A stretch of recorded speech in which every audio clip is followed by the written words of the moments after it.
What's going on? Thank you for tuning in to another episode of Family Business. Our wealth, our health, our business. Family business. So, we bring some more community members, some more family members to the table. Today, we have the pleasure of bringing a couple artists to the table. And as an artist myself, I'm excited to sit down and talk to them about expression. What is expression? What's the responsibility an artist has for expression? And should your expression be able to get you in trouble in 2022? And so let's dive into it. If y'all could give y'all a round of applause, and I'm gonna let y'all introduce yourselves because we actually had a guest, but now we have two guests. More the merrier, you know what I'm saying? More family members to the table. That's great. So if y'all can introduce yourselves and tell us a little bit about what you do in the community, some of your projects, some of your productions from before. I know we were in Crazy Black Woman together. We were all in Crazy Black Woman together, as a matter of fact. So that's dope. So yeah, tell us a little bit about it. I'm Lady Ursurla, Lady X. I'm a spoken word artist, photographer, producer, and owner of a family business called Von Trap Network, Von Trap LC. And it's my family, of course. And this is a new addition to Von Trap and to my family. We're a collective of artists and entrepreneurs who use our innate gifts to help push the youth, towards their goals, letting them know you don't have to wait until you're older to do what you want to do. You can do it right now, especially if it's going to help sustain you and your community, your family. We also use that platform for expression. We have a project called Project X where we're using arts and music to help heal. We're doing a lot of events within a community and a lot of music we're putting out and videos we're even helping to work on. We're just using it as a tool to kind of promote that healing throughout families, because sometimes you just need a hug. Sometimes you need love, and sometimes you're not getting that at home. Sometimes you don't know how to ask for it at school. And you see it when you're on a job. You're not able to connect with people, and it causes this kind of conflict. So if we could just bridge that gap that we have with just our means of expression, then that's what we do. That's dope. That's Project X. That's Project X. Okay, we're going to dive into that a little bit more in the show. But before we do, I know Rell the poet. What's going on? What you got going on? What you been up to? Yeah, what's up, Poetics? What's up, Lady X? Thank you so much for having me on this podcast. Relle the poet. I'm a performance artist, spoken word artist. I like to think of myself as a community activist. As you all mentioned, I met you before that, but I met you at my Crazy Black Woman video that was shot back in 2020. I can't believe it's been that long. Yeah. That was before COVID. Yeah, right before COVID, because the release party was put back because of COVID. But yeah, I use my poetry, I use my spoken word and my talents to kind of bring people together and also to teach people. I'm a teaching artist as well. I teach particularly youth, but also adults, just how to express themselves. So it's, very interesting that you bring up expression, and that's the topic of this episode, because expression is so important, not only to connect people in the community, bring us together, but also for your mental health. When you're not able to express yourself just as an individual, not as an artist, that can manifest in different ways. In anger, it could get you in trouble. Outbursts, you could just not be healthy mentally overall. So that's just some of the work that I do in the community, is teaching young people and adults how to express themselves so that they can be mentally healthy, so that they can be productive members of their community. Right. And that's just a little glimpse into what I do. No, that's dope. And as all of us being artists, and I'm glad you brought that up. But diving in, segueing into our expression, what is the responsibility, do you feel, or is there a responsibility for an artist that has a platform, is passionate about the things that they are passionate about? What do you see as a responsibility for artists nowadays? I felt that it was a responsibility of mine. If I had it, it's almost like blessed to be a blessing. I had a gift. I could work a camera. I could write a poem. So I'd go into schools and the libraries and offer production classes, and not just, okay, I want you to be the next artist or actor in my show. I want you to know that this is a tool of expression. Get here, scream, cry, then go into laughter. Go through these emotions, because a lot of times we're not able to even feel. Like black boys, don't cry.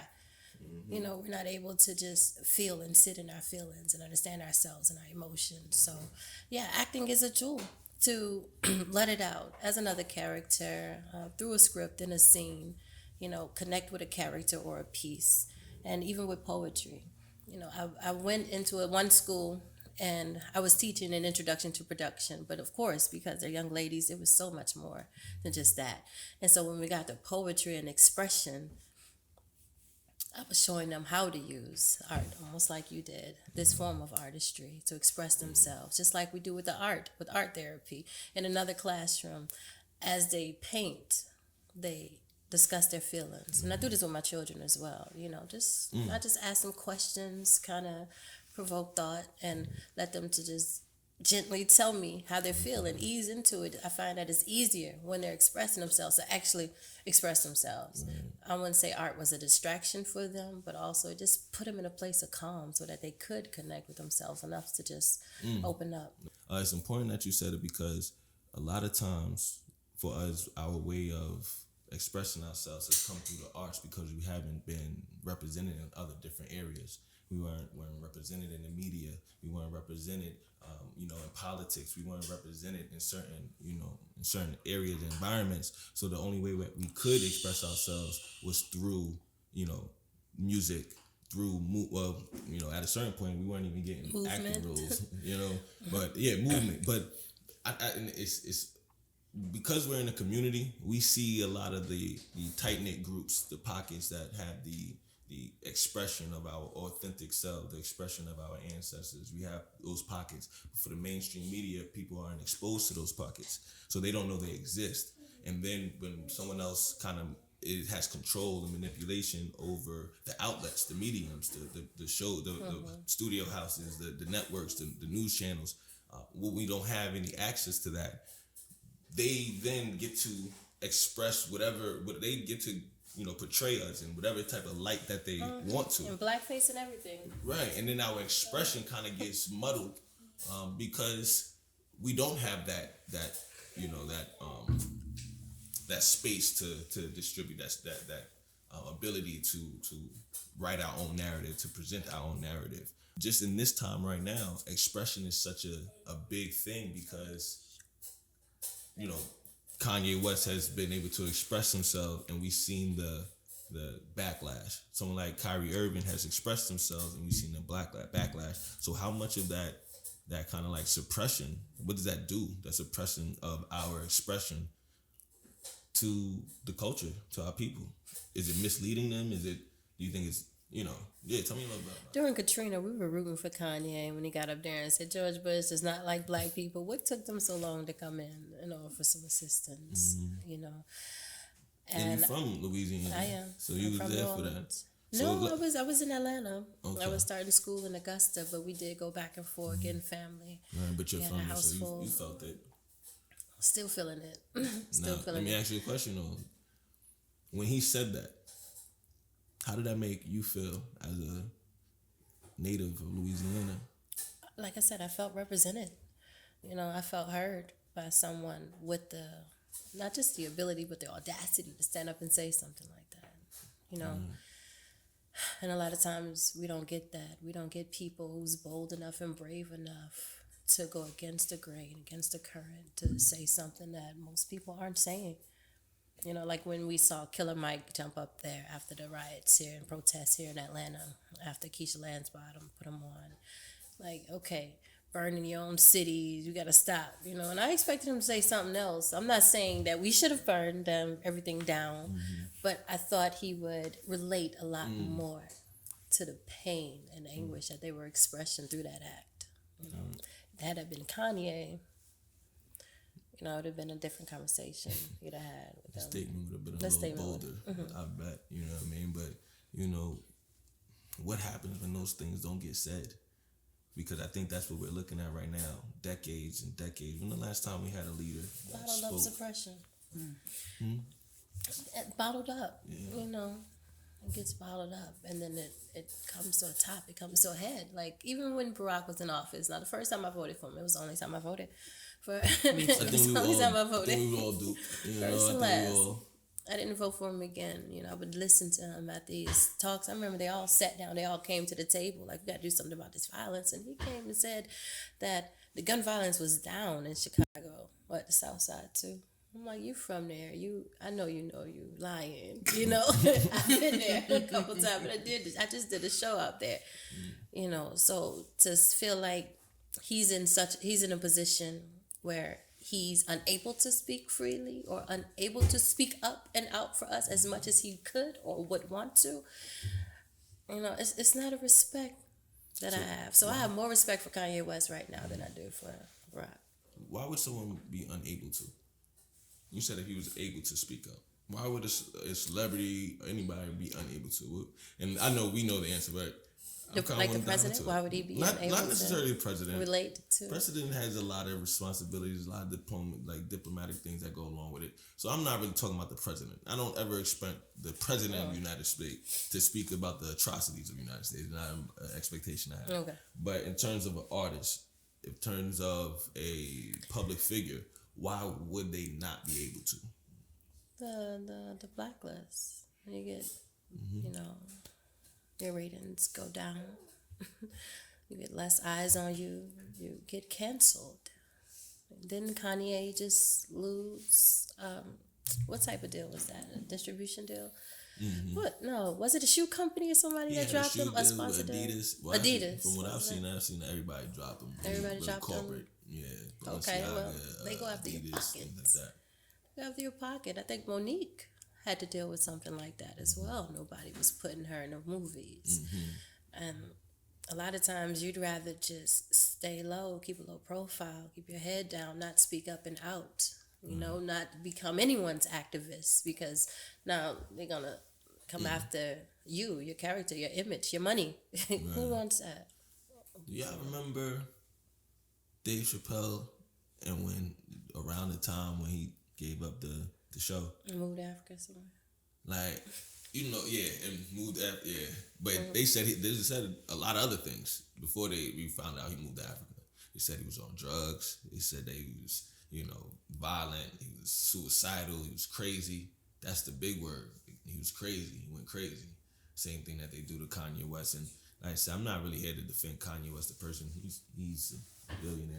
I'm sure he doesn't need me to defend him. But to the topic and to what's being said, I just think it's interesting because, like, I would say we have, but there is a selective memory, because this same concept of an artist expressing himself and being able to express himself and then getting paid to express himself.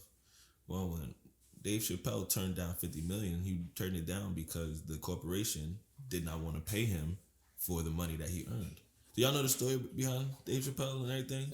So just a real quick snippet. With Chappelle, what happened with Chappelle was the show was, he had a contract to make a certain amount of money. He had a percentage. He was going to get a percentage of what the show made, right? Chappelle, yeah. The network obviously didn't think or didn't know it was going to get as big as it did. So when the ratings came in and the money came in, the percentage that Dave Chappelle was owed for the show was something around $300 million. And they didn't want to pay him. And they did not want to pay him. Even though they made it. So what they did was they said, look, we'll give you $50 million. And he said, but my show made this X amount of money. And they said, yeah, but we're not going to be able to pay you that. We're not paying you that. You're going to get the $50 million, he said. And he, as you know, he refused to take it. I'm sure there was a lot of things going, but that's pretty much the gist of it. Again, he didn't want people to have the control over his content the way they wanted to. Because, you know, Dave Chappelle came out saying things and doing things that would have got him canceled in today's era. You know what I mean? So the reason why I say that, because a lot of times these things that, you know, we want to express and we need to express culturally, they cancel us for. they came back later on, and the transgenders, the transgender movement tried to cancel him again. I'm a fan of Dave Chappelle.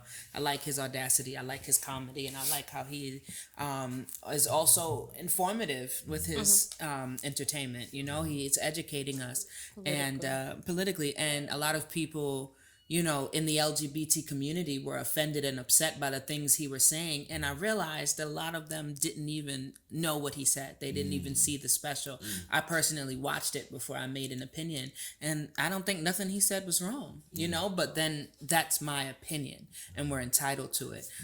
So to go back to your question about whether or not artists are, you know, whether they're responsible to express themselves, I think that on one hand, they should be. I think that, you know, we as artists, a lot of us are, you know, political with our stances. A lot of us are involved in the community, so we want to be positive influences. But we are just people, you know, and I feel like as an artist, I should be able to say how I feel and what I want without worrying about, okay, my son is going to hear this, you know, and it's going to influence him negatively, because I'm just a person with an opinion as well. Okay. Like, there is this responsibility because people do listen to our music and look up to us. But if you are a rapper and you live this trap life and that's what you want to talk about, I feel like you should be able to do that, because that's your life, that's your opinion, that's what you want to make music about. And that's the difference between an artist and a politician. We didn't sign up to be nobody's advocate. We signed up to make art. We signed up to influence how we view the world through our art.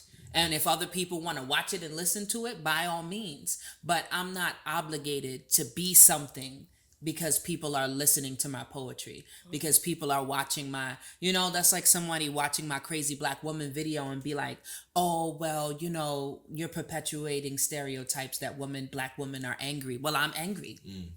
That's my reality. Right. And this is my art. So on one hand, yes, I do have the only responsibility I feel like I have is to be true to myself and my art.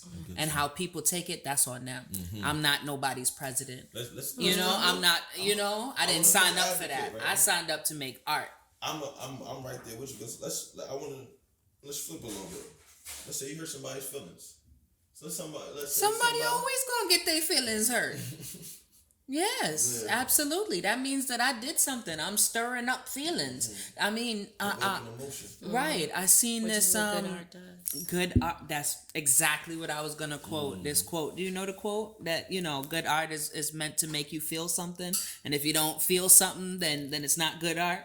You know, if I put out a poem, if I say a poem to you and you have no reaction, good or bad, then that's not a good poem. You know what I mean? If I'm not making you feel, no, it's not. If you just sit there like I'm, you know, if you don't have no type of reaction, no feeling, I don't stir anything up in you, then I didn't do a good job. You know, because even if you're just feeling what I'm feeling, because the emotion is so intense and it's conveyed so, you know, so well. That you feel what I feel. You ain't even have no prior feelings, but now you feeling something. I did something. If I offended you, then that was a good poem. I made you feel something. To yours. Yeah, or if you feel good about it, or if you feel passionate about it, if you feel what I feel as an artist, then I did my job. You know, but I don't have no problem offending people. You know, I don't fault nobody. That's why I say I love Dave Chappelle. You know what I'm saying? All day, every day. Tell it like it is. You feel me? Because you're going to offend people. You cannot be an artist. You could just be a regular Joe Smo working at the bank and you could offend people. But people going to be offended. Good art also inspires people. Absolutely. And Dave Chappelle with his artistry. And I like his skits. You know, even the little songs and jingles they he real. made. I like it. You know, the little crackhead, Tyrone. That's real. Yeah. And I think the most powerful thing that Dave Chappelle did was he spoke to a culture that's disenfranchised. You talking to a culture that has been exploited, and then it's like we never get to really put our story on the front line, on the front page, but we also have to sit back and watch other people do that. We have to sit down and watch it when they put, you know, slave movies together, and some of our favorite actors are in the movie. and we don't Junior, get to, stop talking, please. and we don't get a chance to we don't get the chance to tell our real story, and we're sitting back watching other people do it. So then when Chappelle actually comes out and says something that we can relate to and that we can resonate with, whether it's making fun of it, whether it's poking at it, whatever it is, because black people can laugh at themselves. We're seeing ourselves. Absolutely. Absolutely. We're seeing ourselves and we're enjoying it. The same thing with other forms. And you mentioned, drill music, trap music, things like that. Now, I'm not necessarily a fan of it, but when I examine it, like you said, people are talking about their lives. And if we're going to be talking about the lyrics, yes, I'm not saying that they're the best lyrics, but they are expressing what they live day to day. And what they live day to day, they did not create. It's not an environment that they built for themselves so that they could talk about killing. No, it was an environment that was placed on them, that they had to experience, and this is what happens in this environment. And we're telling you, but the drugs and the guns and all of those things were brought into our communities. We didn't go and get a chemistry degree so we knew how to make drugs. You know what I'm saying? Do those things.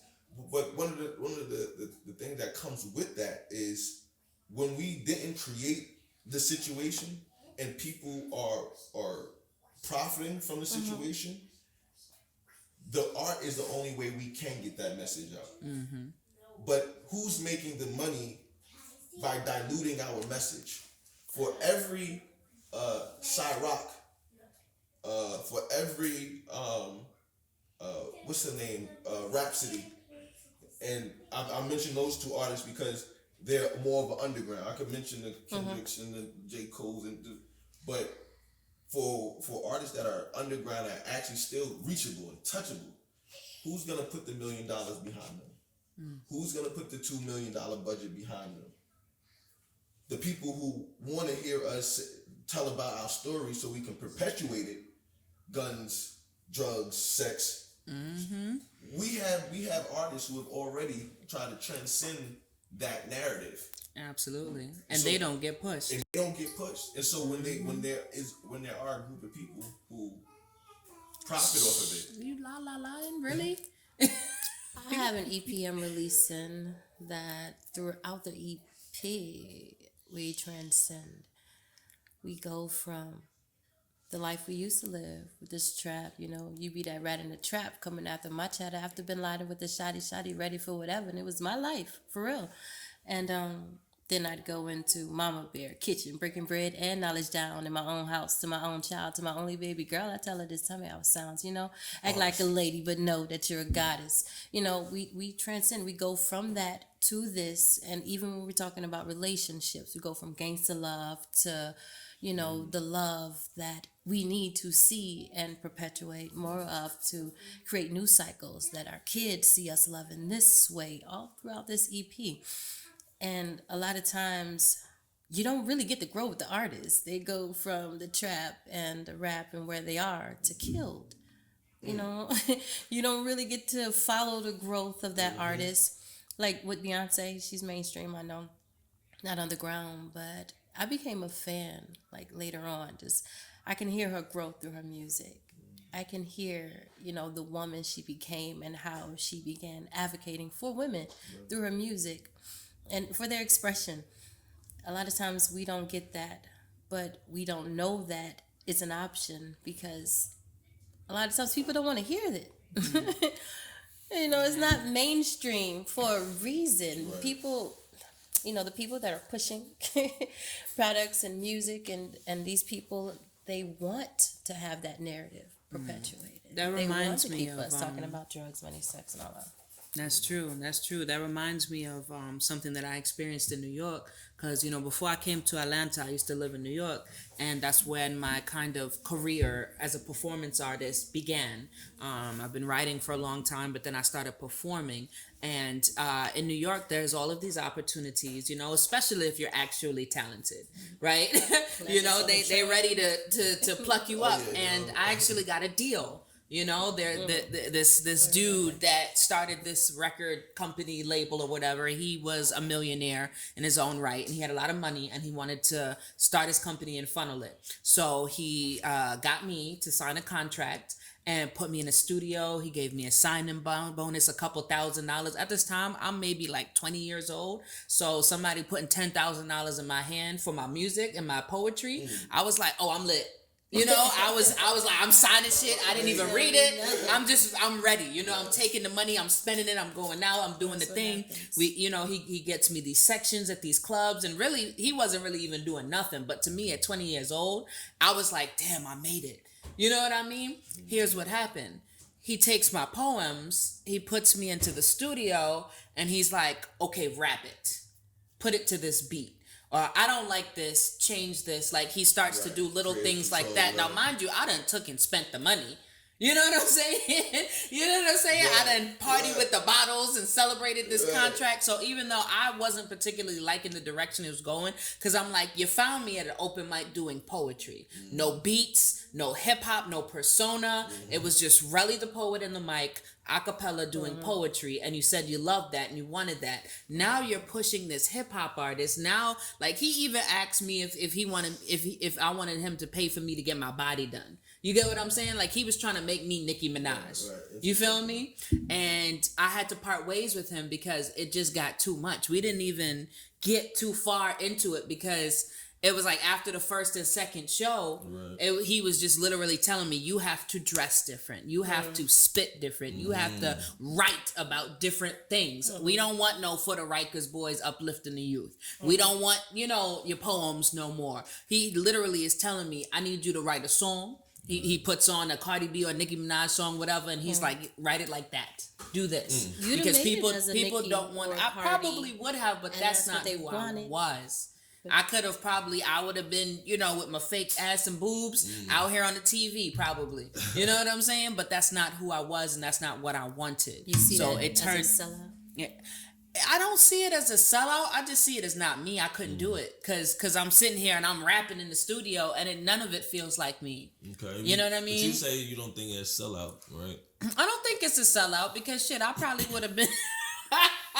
I probably wouldn't have been sitting here with y'all right now. No offense. I'd have probably been a lot further in my career. Like, I would have loved to be further in what I'm doing and, and financially a lot more well off. That's selling out. If I do it for my personal gain without recognizing or in disregard to the responsibility I have to my people, I sold my people out. Now, well, I mean, on one hand, I could have taken that opportunity, became the Nicki Minaj, and then turned around with more power and more influence, did what I wanted to do and give back to my community. Because here I am, and I'm still pushing for myself and advocating for myself, and I don't have as much influence. I don't have as much money, as much power. You get what I'm saying? So I'm still kind of here in the trenches fighting after 10 years of doing poetry and almost disappointed in myself because I'm not where I want to be. Right. And I get that, and I honestly think that's what makes Kanye's, and again, not the man, but the message so powerful that he did it on a platform that did reach 10 million people. We don't have the platform because we stayed down. You know what I mean? I have a similar story about that when I went to New York. I used to do background acting and modeling. But then I ran into a situation where somebody was trying to exploit me and was trying to take advantage of me because I was, in New York, running around, trying to do, takes and shoots and things like that. It get real blinded, We could do this with you. We could do this with you. All these promises and shit. Now, and I'm not going. It's not about saying what's right or wrong because even if I say that you sold out, okay, like I sold out, and now I'm taking care of my family, and now I'm living in this nice house, and I make that decision every day, twice on Sunday.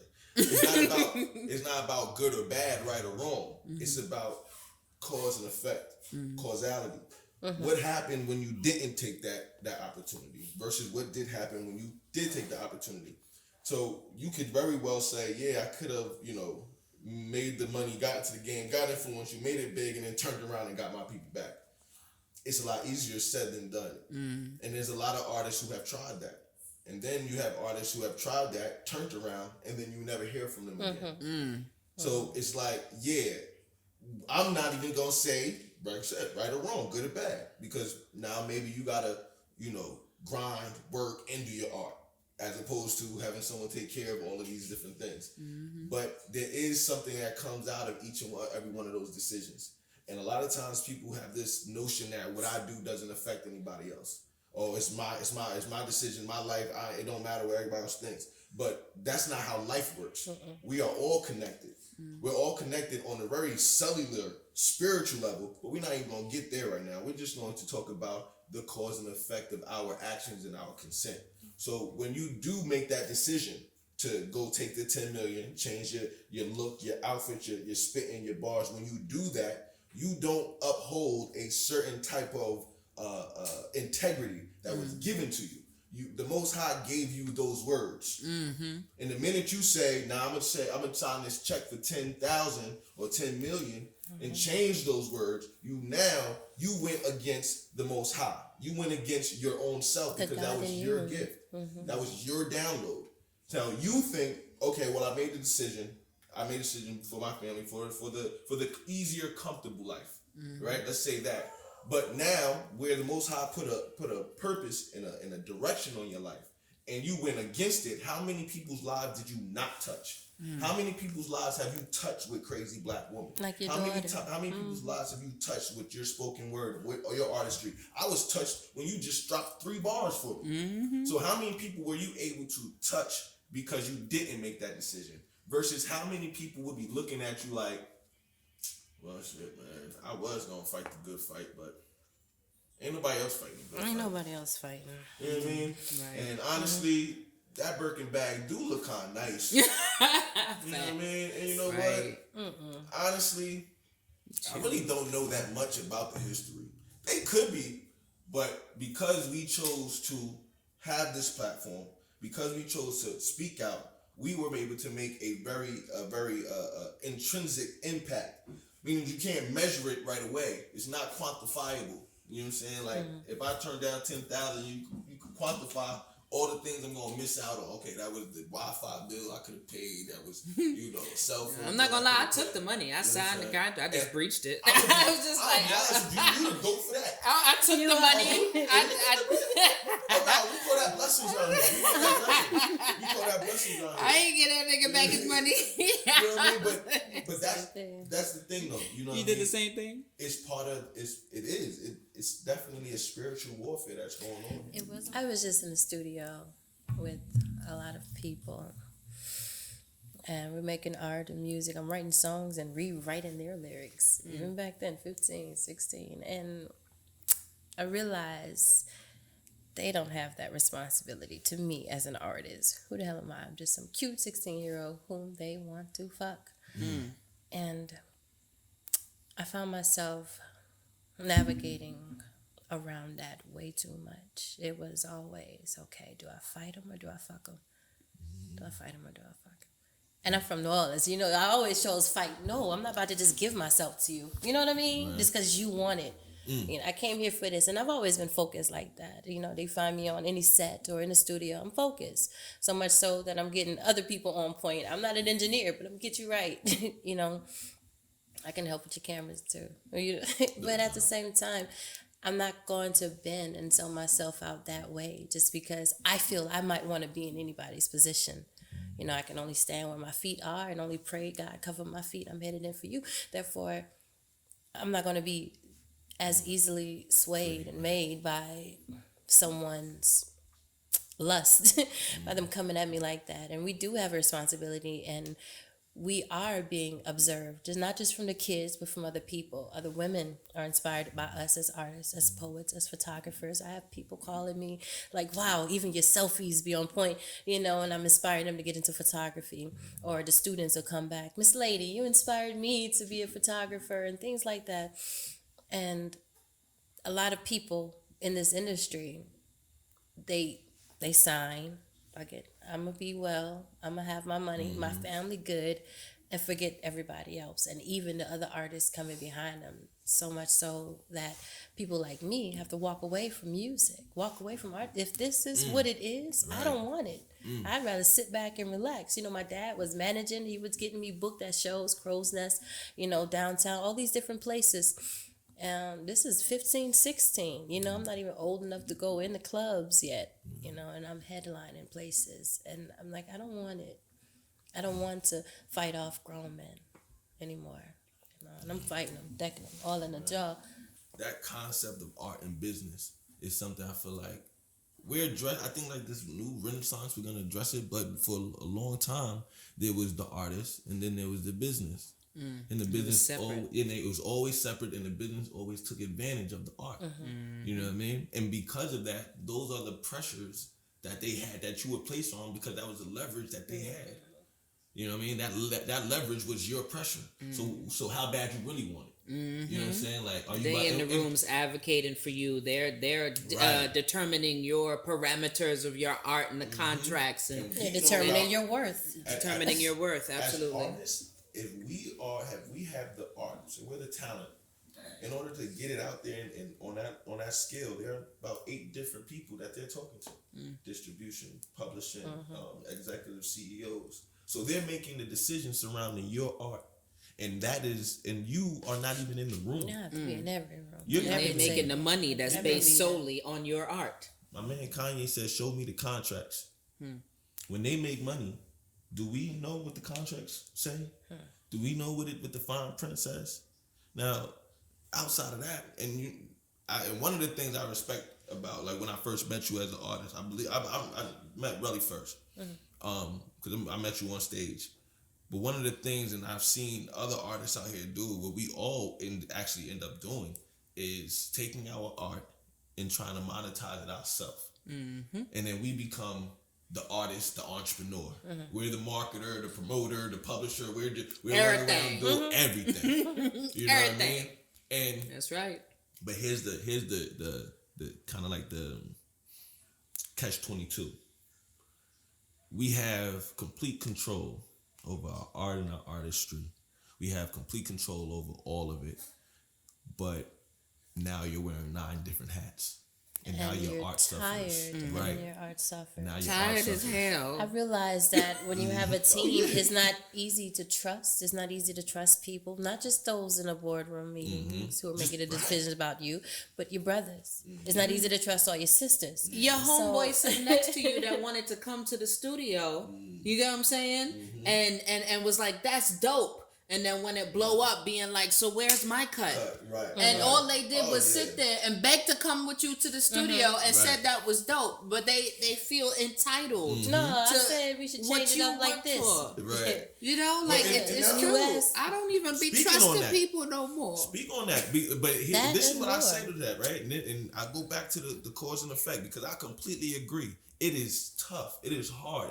And one of the things, until you actually try doing it, you don't know how tough it is. Because for people to say, oh, it's hard to trust people, and they never do, you took the easy way out. Because when they told me it was hard to trust people, I still tried to trust people. And you got burned. And you got burned. But here's the thing, though. We, as artists, we are driven by something that we keep going to the fire. We keep on going and putting ourselves out there. Not saying that we keep trusting people, not any one specific thing, but as artists, we always put ourselves out there in that vulnerable position, which is why the business is always going to exploit it, because the whole thing about business is being protected behind the veil. A business is a person that is protected by the veil of business. Art is the person putting themselves out there on Front Street. So you'll always have a situation where someone can capitalize, manipulate the more vulnerable people. That reminds me of social media.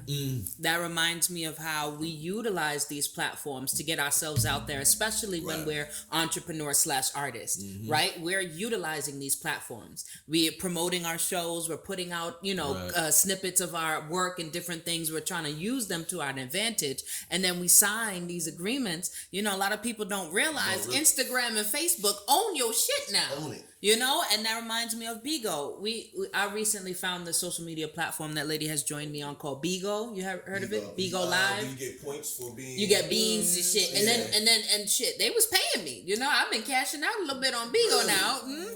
Well, we're gonna drop a link in the title below for all artists, because there's a couple. I heard Fanbase is a platform that a lot of artists can go there and they can get direct to consumer content. Yeah, like just different ways that we can market ourselves and monetize off our work and stuff. So I'm on Bigo. I'm doing this poetry slam. I'm killing it. I'm undefeated champion, by the way. No doubt. She's about to face me. So she about to we about to compete next week, actually, on Tuesday. So really? Make sure y'all send me that link. Definitely. It's gonna be on go YouTube hard. this time, not even Bigo. Oh yeah, the finals is gonna be on YouTube now because they're trying to expand, because a lot of people don't know about Bigo yet. But just what you were saying about being exploited and trusting people. So I found this new platform. I'm sharing my poetry. I'm doing this poetry slam. I'm lit. Come to find out, one of the competitors in the most recent slam got disqualified for stealing another poet's work on the app.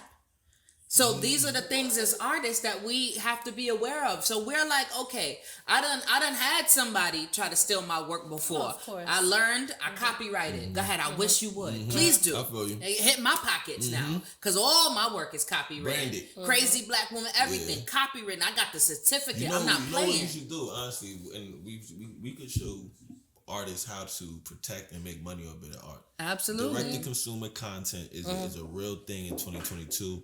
All you need to do is copyright, trademark, and paywall all your things. I don't want to tell too much, but we don't get what we are supposed to get from YouTube. We don't get what we're supposed to get when you start monetizing things on Instagram. Again, we're vulnerable. They have the leverage. They have the power, right? They have it. But now, because of this, and I do see a shift happening. And that shift, I believe that the artist is the renaissance of the artist. The artist is taking back their power, taking back their creativity. But we have to keep that wheel going. Which is, like you said, the platform Bigo, the platform Fanbase, things like that. That gotta be the new standard. Nah, you know what? I'm not coming through. I'm not doing that. Right. I'm not doing that. Matter of fact, if you do that, you lame. But you still wearing Balenciagas?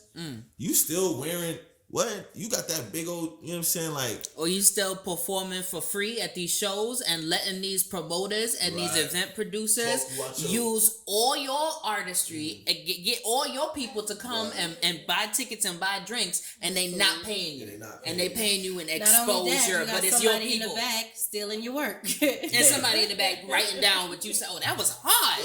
You know what I'm saying? Right, So that's whack. That's lame. Say lame. No.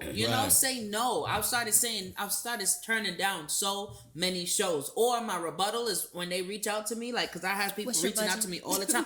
What's your budget? And they be getting offended. Right. Oh, a budget. Oh, yeah. Holla at me when you got a budget for your art entertainment. I was, and no disrespect to the person if they know who they are. If they know who they are. You know what I'm saying? When someone slid in my DMs I want you to do a show. You know what I'm saying? I want you, if you could do a piece. He said a piece. That's how they get you. A piece. That's how they get you. If you could do a piece. Oh, all right, cool. Okay, is there compensation involved? Absolutely. First things first. Then the reply was a little slower than the first one. Took a day for me to get back. Well, so how much are we talking? Oh, okay. Well, my fee is X amount of X amount. Another day went by. You know what I'm saying? Come back. Okay, so I pass your information along to so-and-so. And I'm like, you know what? Thank you. You let me know. You know what I'm saying? Because, and this is the power that comes with that taking back the leverage. And they're not even used to that. They're not even used to that because they're so used to artists being thirsty to share and not realizing that we are the worth. Right. We are the entertainment. We are the, it's our crowds, our people, our family, friends, supporters coming out. But not only that, and you can attest to it as an artist. That's my blood, sweat, and tears right there. That's my pain. That's my work. You see what I'm saying? I got just in my life, I got poems, I write my poems. I don't type. I all handwritten. Yeah. So I got paper with tears on them, and I wrote that. And paper the with reason why blood you on felt something when I wrote this, when you heard my poem, is because I felt something when I wrote it. So for you to come and now to monopolize or capitalize off of that and monetize off of that, yeah, that's a conversation we have to have. So when I know we bring this back to kind of, but what the man said, when we bring that back to the business owners, the executives who are taking it back for it, yo, you gonna have to pay me for this pain. But yo, you know what? That's crazy. And I wasn't planning about pay me for this pain. That's about to be a whole spoken word, maybe an album, let me maybe jump on something. that. Yeah, because you gonna have to pay me for this pain. Pay me for You this know, I pain. watched Kanye go in here. What was that? That wasn't Death Row. But he advocated for himself. He wanted to get his music heard. And he sat in that office, walked around, played it for some executives, secretaries, things like that. He advocated for himself to get that work out there. I did all this work here. I'm not tired of, but I've been working for other people. I've been working on their music, their beats, and now I'm working on mine. This is my project. I want you to hear it. And he, did that, put in that footwork. And he advocated for himself. So yeah, that is his blood, his sweat, his tears, his work, and he pushed himself when a lot of people wasn't really biting and taking chances on him to get in that position. He got there. Ain't nobody gonna tell me nothing. As soon as I get my money right, he got it right. Did you see that? Was in the documentary. That's what I'm referring to. Where he advocated for himself, and a lot of times we don't do that. Going back to what you were saying about hiding behind a veil, not hiding behind a veil, but having that veil there available. We don't always push for ourselves in that way or get to. Right. You got somebody else. Honestly, I don't think people are empowered enough. I don't think they think that they should or can, because we've been taught to hate ourselves for so long. Turn that down, we've been please. Taught that our value is attached to the validation of popular society. It ain't, if black people, okay, that's y'all thing, but it ain't really popping into you over here on this stage. We don't see the value in ourselves enough to fight for ourselves, to stand up for ourselves, because the whole world and even the people in our own community are always talking bad about it. The crazy black woman, the angry black man. It's a stigma that we so afraid of. We'd rather not say anything so that we're not tagged with any type of stigma. So instead of me sitting here telling you, nah, hold up. Why are you voting for Biden? Biden signed a crime bill. Well, he's just mad. Nah, I ain't mad. I just told you the truth.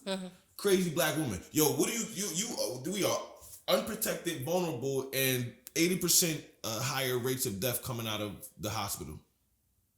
And I might have phrased that wrong, but you get what my point is. The maternity death rate. Like, exactly. So when you come and say, no, there's something wrong with these hospitals. Oh no, you crazy. We don't get to who's going to validate for that for us, and then who's going to be able to spread that message so that it becomes an understanding other than the artist. And in this day and age, if they can't make money off of it, they're not gonna put it on their platform. They're not gonna put it out to the masses. They're not doing those things. You know what I mean? So it becomes that, and that's how we kind of started the show, the responsibility. And that's why I say that we have a responsibility to ourselves, to speak our truth, to make the art that, we are passionate about. Because you're always going to offend somebody. It's always going to be someone with a difference of opinion. But as artists, our responsibility is to make art. You want to call yourself an artist? Your responsibility is to make art. And be free in that expression, And courageous. And courageous, be bold and stand in your truth. You saw the Grace Jones I sent you? I don't know how I randomly, I was going down the rabbit hole of memes, and I seen this meme shared from Grace Jones in some movie with Eddie Murphy. Strong J, y'all seen it? Strong J. It was and it started making me just look at Grace Jones interviews, and she was so iconic because she did not give a damn. You know what I mean? And I feel like all artists should just aspire to be that bold and that free in who they are, regardless. She said in French, it's my image, it's my vision. Like it's my art. Mm-hmm. You know. You gotta Yeah, control and it. you know, she was that. just so She said. unapologetically her. You know, and I'm sure people didn't like it, were offended and intimidated or whatever. Who cares? She did not care. There's a Like- artist. I want to say Nina Simone, but it might have been someone else. But she was known for giving promoters hell. She was the damn. What, I'm gonna hate myself later, but there's a not hate myself later. Trust me. You know what I'm saying? But there was an artist. And she would do promotions, she was going around, but she was the only black artist, and it was like during the 20s. And she was like a big. You talking about Ma Rainey from Black Bottom? Like she just recently came out with that movie. That wasn't Rainey. You know what I'm talking about? We watched Black Bottom, and she was like the mother of blues. That was probably it. And she was just giving them hell. Giving She's them just hell. like, But you it's know, like, you're gonna do what the hell I want. Exactly. You want my music. You want my voice. When But I'm ready. she said that Yeah. she was doing that in the 20s. Which is 100 big. years later. Nah, look, seriously, like you know the SpongeBob 100 years later. We still talking about artists being taken advantage of by promoters and things like that. You know, That's a lot of. That's why I do what I do with my family company. I want to empower artists and entrepreneurs to let them know, hey, you have options. speaking to the mic.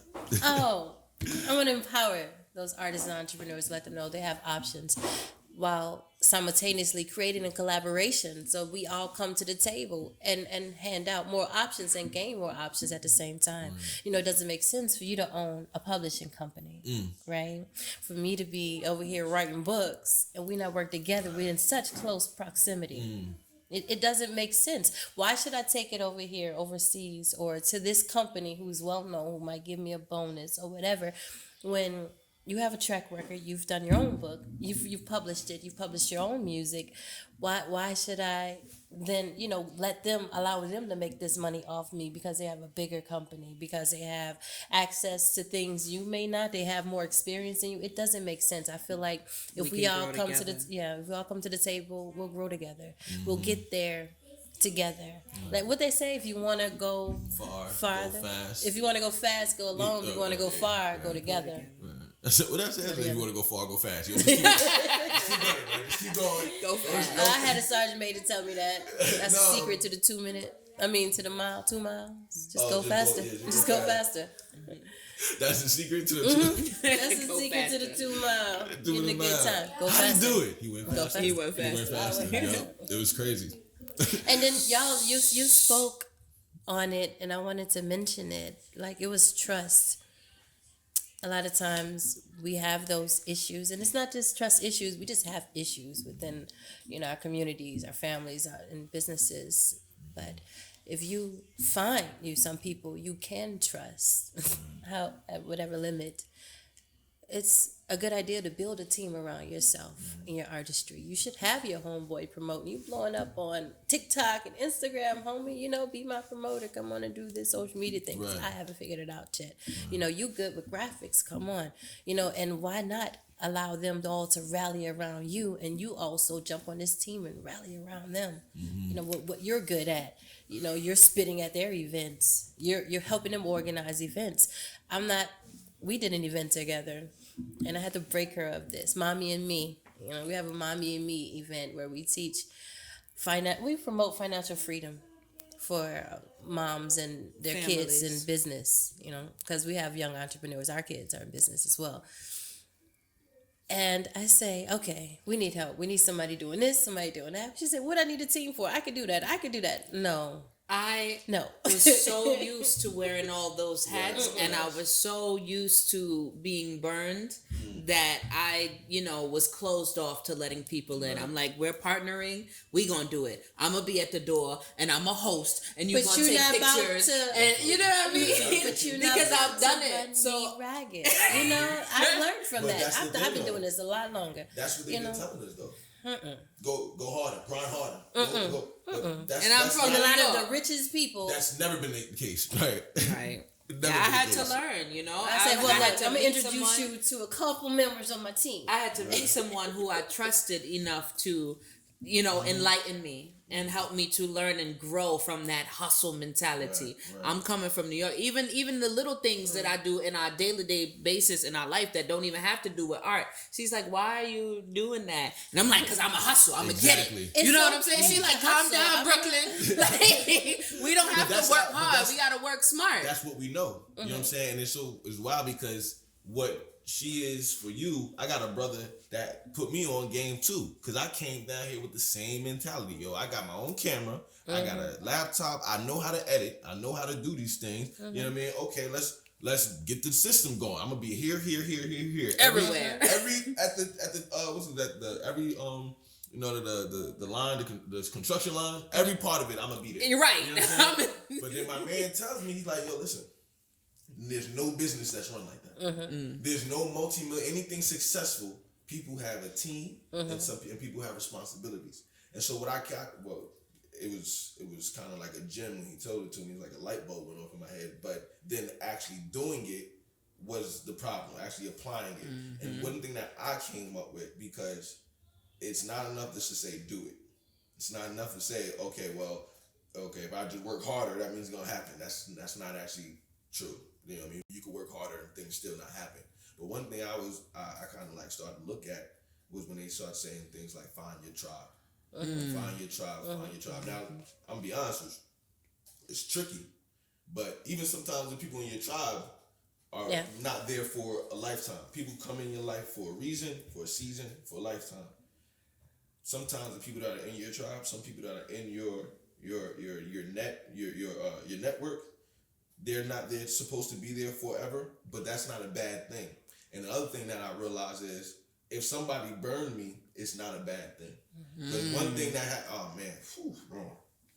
somebody that was, and I love him, somebody that was close to me lost a box. In this box, I had 6-7 notebooks, about 8 texts, eight books that like educational, you know what I mean, do research, looking up, your history, things like that. And I like I said, I always wrote. So I had legal pads of poems, 6 years worth of writing. That you can't get back. That can't get back. And I was so hurt from it. I'm thinking like, wow, like if you supposed to be my team, like that this is valuable to me. How did you, you know what I mean? And I honestly, you have to. One thing I learned in life, and this is for everybody. Which camera am I looking at? Sometimes in life, you gotta forgive people who never apologize. You have to forgive people who aren't sorry, not for them, but for you. For you. Let it go. So what I had to do in that instance is a person is part of my tribe. I had to forgive them for that. But forgiving is not the same as forgetting. Right. So every single time I might go and get burned, the Most High taught me, yo, it's a lesson.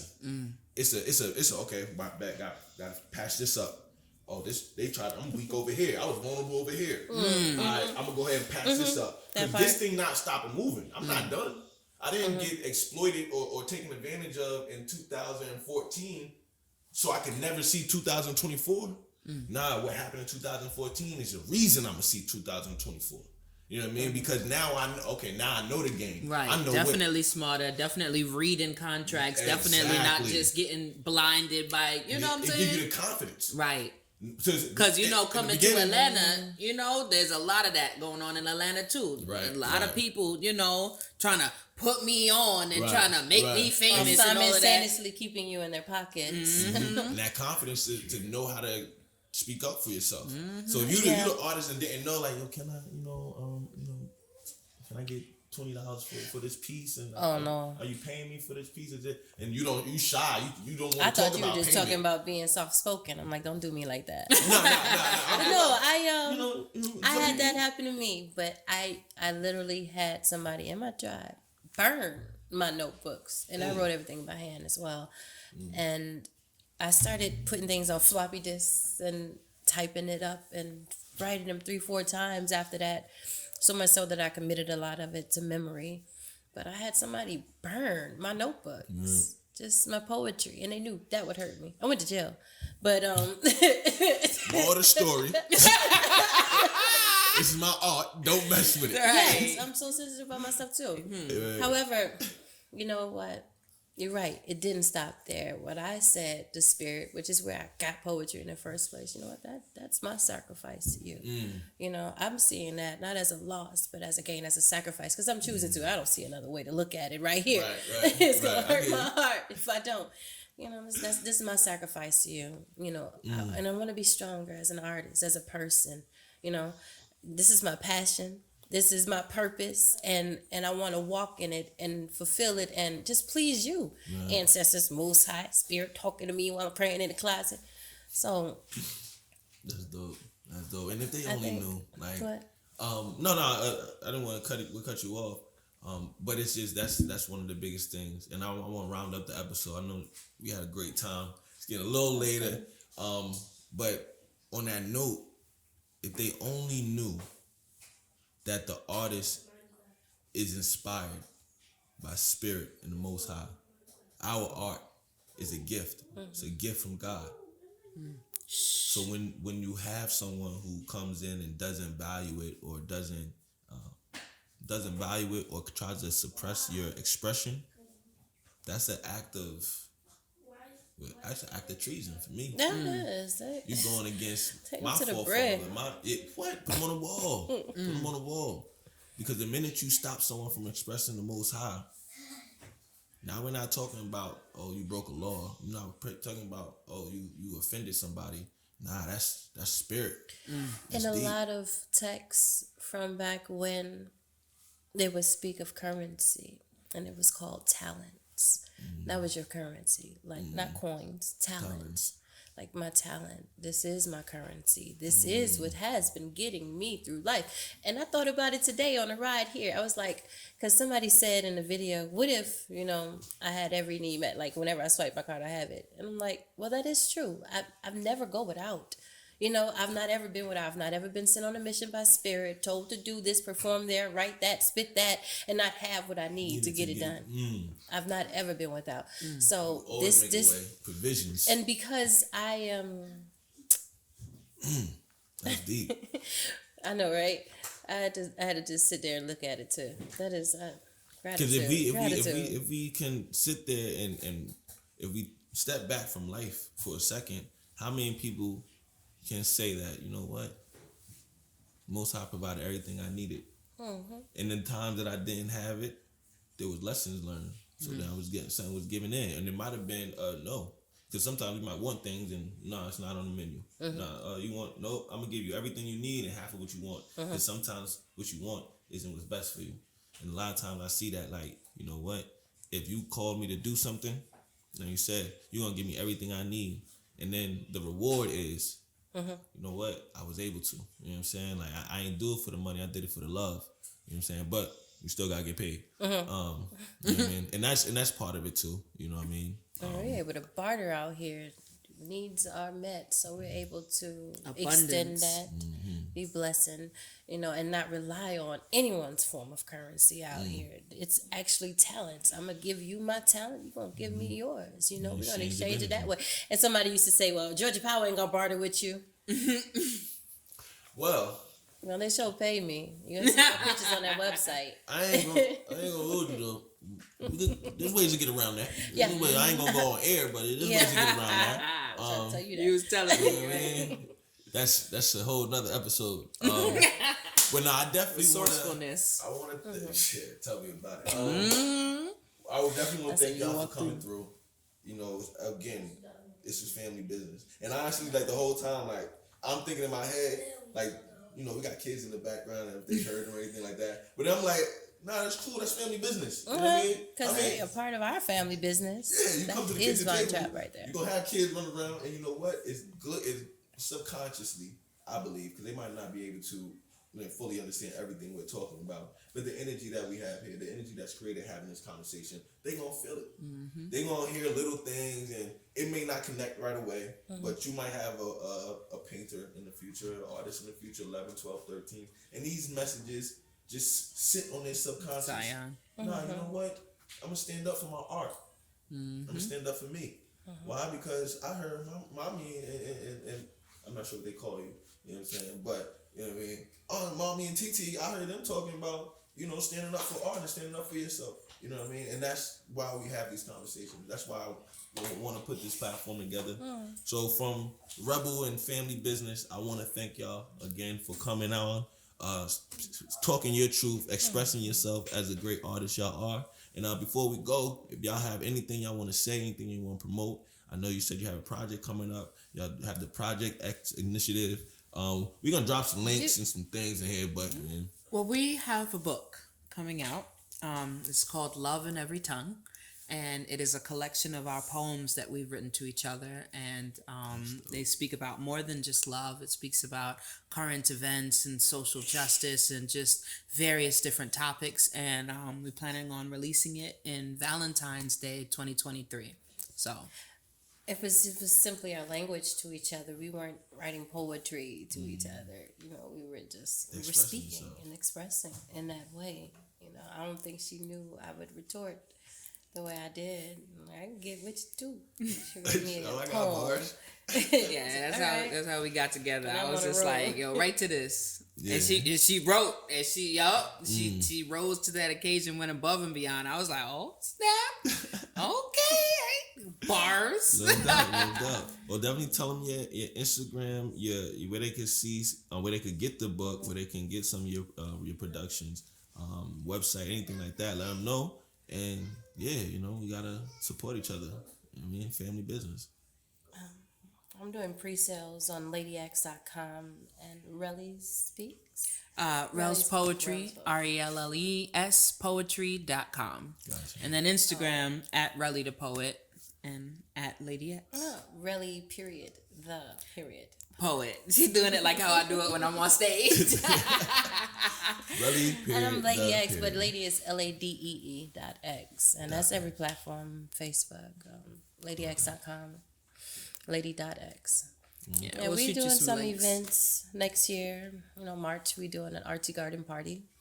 We started that about 5 years ago. We have the kids come out, learn how to garden, learn that agriculture is a part of our culture, and sell items if they're entrepreneurs with products or services. Network, get to know people, meet people.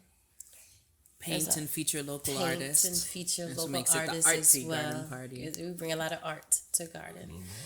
We're going to do that in March in New Orleans. And we're doing... My daughter's first time vending was actually at the artsy garden party. Oh, yeah. That's what's up. Very first time. Vending? She was doing chocolate-covered strawberries, and she had these breakfast oatmeal bars. Mm-hmm. And she sold out. I had some chickens in the back, and I gave that to the chicken. They really enjoyed it. I liked it too. I'm just saying, nothing in there was something they couldn't eat, so it was lit. Yeah, it was all natural. Cool. Yeah, and we're doing a Mommy and Me. Mommy and Me are financially free. In Brooklyn, at Nicholas. In Brooklyn, we going interstate. We going to different states, and we gonna take the show on tour, and we gonna have a team. We gonna. I learned. We're gonna have a team. It ain't gonna be just me and her. It's gonna be a team. We're gonna do the release for Love in Every Tongue out here. Well, we appreciate we got it popping. We appreciate your inspiration. We appreciate your art. Thank you for your platform in this conversation. It was very filling to my soul. I appreciate you. Yeah, it was to me too. You know, drove 500 miles for this. Shout out to you. Shout out to the journey. But thanks again, everybody, for tuning in for the episode of Family Business, Our Wealth, Our Health, Our Business. We have Relle the Poet, and we have Lady Ursurla. Appreciate y'all. This is Poetics signing out. Peace, fam.